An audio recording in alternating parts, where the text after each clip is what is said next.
Hi, welcome to this Creating a Family video on how to choose an adoption agency. My name is Dawn Davenport and I'm the director of Creating a Family. We have divided this video into two parts because it was too long for one part. The first part, which is going to be this one, is on the options available for agencies and placing in adoptions for international, domestic, and foster care. The second part is going to be on the nitty-gritty of how actually to choose an agency. First of all, I want to recommend that you listen to our February 17th, 2010 Creating a Family radio show on how to choose an agency. Obviously, it's an hour long. We can go into a lot more detail. We also have lots of resources on our adoption agency how to choose page on our website, creatingafamily.org, under adoption resources. All right, for domestic adoption, your basic options are to use an adoption agency or an adoption attorney.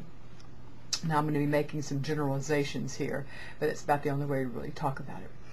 With an adoption agency, usually you have more services provided. There is more hand-holding. However, there are usually more restrictions on adoptive parents. And the general restrictions you find are on parental age, marital status, length of marriage, sexual orientation, number of divorces, things like that. Agencies tend to be less flexible, although that's not across the board. One of the things that agencies often will provide is a very important service, and that is counseling of expectant moms, and that's something that you almost always will find in good agencies. Adoption attorneys, it's also possible to adopt in most states, not all, but in most states, using an adoption attorney, also known as independent adoption. Attorneys tend to be more flexible, but you tend to do more legwork. They tend to be less full service. I am a huge believer in pre-adoption parental education and pre-adoption counseling for expectant moms.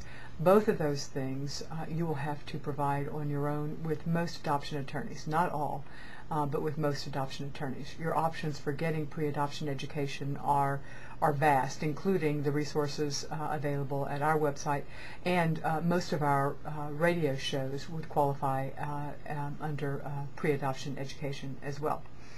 And counseling, and most adoption attorneys have contacts with counselors that they've worked with on ongoing counseling, both pre and post adoption, for expectant moms. When you use an adoption attorney, if it's allowed in your state, it is harder as a general rule to predict cost.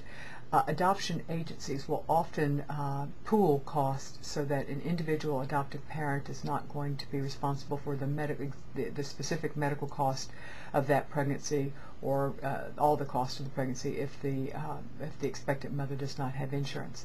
Adoption attorneys seldom do that, so it's often hard to predict the cost. However, there are things that you can do to avoid having the full brunt, or to at least limit your exposure for adoption cost if you use an adoption attorney. And we have a page on our site under adoption resources titled Adoption Attorneys, and we list many things that you can do and precautions you need to take to protect yourself.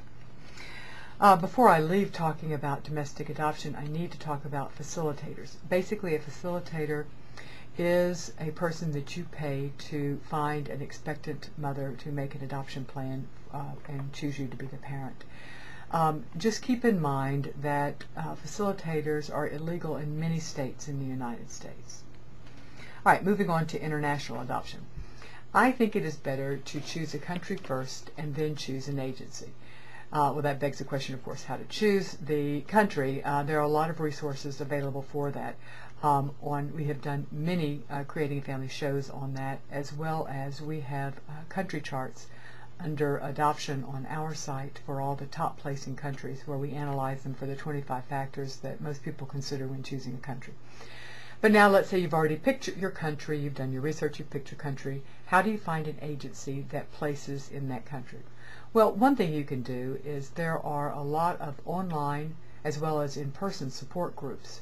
Although at this initial stage it may be easier to get information online. You need to check and make sure that you're allowed to ask these questions. It's within the rule of the forum that you're on, but many of them will allow you to ask which agencies would you recommend, which agency did you use. You might have to get the answers offline if they don't allow agency names to be mentioned, but you can give your email and you can get information that way. So that's certainly one way to do it. Another way is to go to the State Department site, adoption.state.gov, and go to the specific countries, and you click on that, the name of the country, and if the country requires accreditation or licensing of agencies, sometimes the State Department will list the agencies, not always.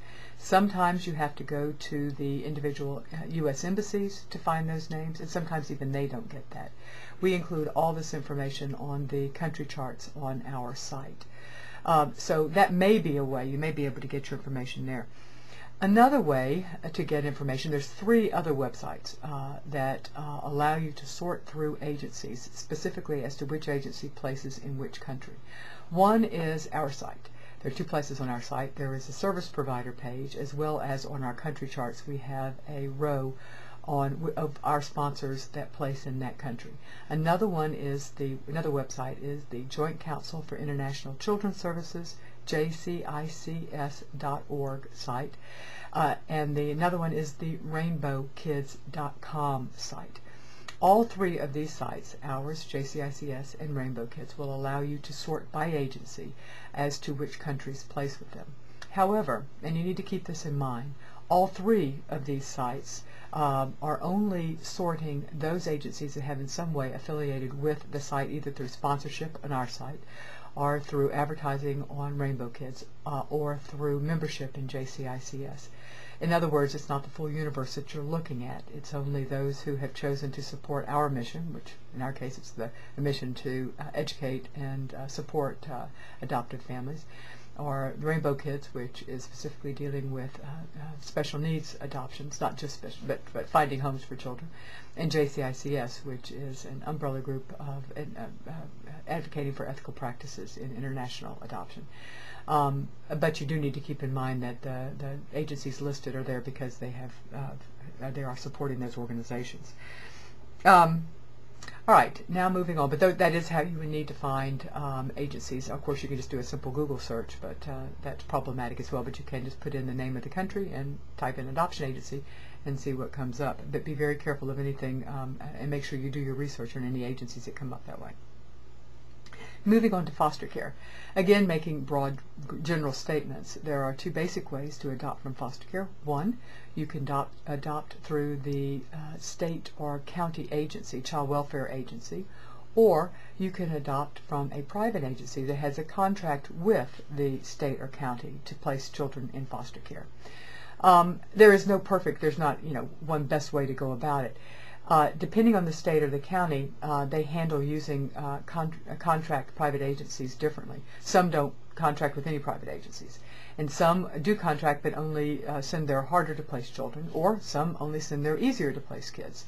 So in truth, you really need to contact in your county and in your state and get information on how they work with contract agencies.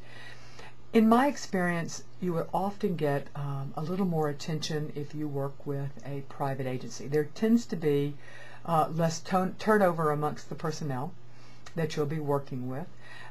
They tend to have very good post-adoption support, private agencies do. Pre-adoption education, it cuts about both ways. Most states and counties have a very good education program, usually 10 to 12 weeks, and it's excellent and it's free. The same programs are often provided by the private agency, or sometimes you just get to go to the public agency to get the education.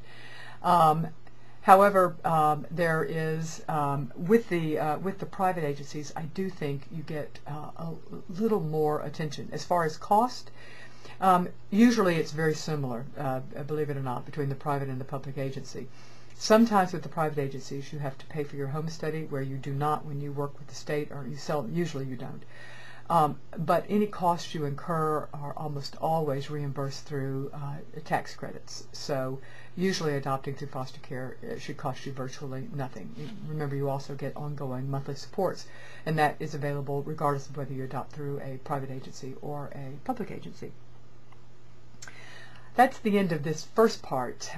We are going to have a second part where we go through the 3 steps, the three-step process that I recommend that you use for actually choosing the agency. So join us. Thanks.